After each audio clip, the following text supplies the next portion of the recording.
Megan in Alabama says, my daughter just got engaged and is planning her wedding for spring next year. We have to plan ahead so that we can get the venue, wedding dress, coordinator, caterers, flowers, photographer, DJ, etc., and most require a deposit or full payment. We're trying to minimize costs and yet provide her the best for her special day. With that being said, we're going to have to borrow the money because we don't have it in savings. We have an emergency fund but don't want to use it. It wouldn't be enough anyway. Where would the best place be to take out a loan during this economy? My husband said he could borrow against his retirement but would rather not. Please provide us some direction.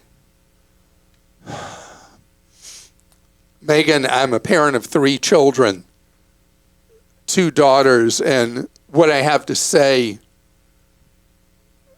I'm going to be very careful how I say this. I don't want you and your husband to borrow, spend on the wedding. There's too much financial risk to you and your husband moving forward. And I know it may be traditional that the bride's parents pay for a wedding, but it's actually much more common today that the bride and groom pay for their own wedding.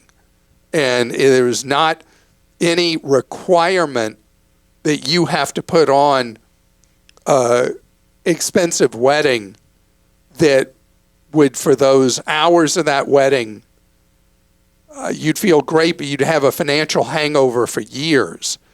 I would prefer for you and your husband to have a chat first, and then if you're willing to do so, sit down with your daughter and her intended and just be honest that you don't have the money to fund the wedding.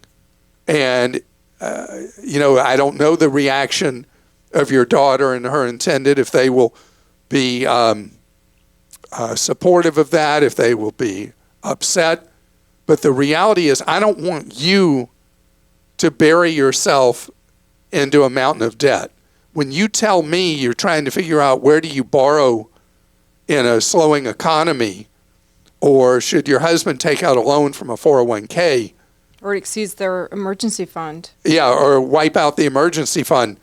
All of that just, I'm not comfortable with it. So I think it's reasonable to have a conversation with both of them, your future son-in-law and your daughter, about the financial reality. And what matters is that the two of them love each other and that they get to have a great life together. The rest is just details. And know this, that actually apparently there's data backing it. The fancier the wedding, the shorter the marriage. So it really is all about the genuineness of the love one has for the other. And there's so many. Your daughter did an amazing thing. When she got married, she chose to get married on a day that people usually don't get married. She did so many things to save money. There have been Joel, who has his own podcast now, but was on the team forever. He had a beautiful wedding. Instead of buying flowers, his wife was so crafty. They made these beautiful paper flowers. There's so much out there right now on Pinterest and everywhere else about how to do weddings that are beautiful, but without a lot of money, that hopefully they can get creative. So what I did when my daughter got married was I gave Rebecca and my future son-in-law, Travis, I said, here's an amount of money. You do with it what you want.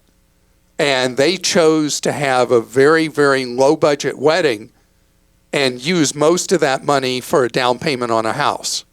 And they're really happy with the choice they had. And I thought their wedding was beautiful, really beautiful and very affordable and not fancy.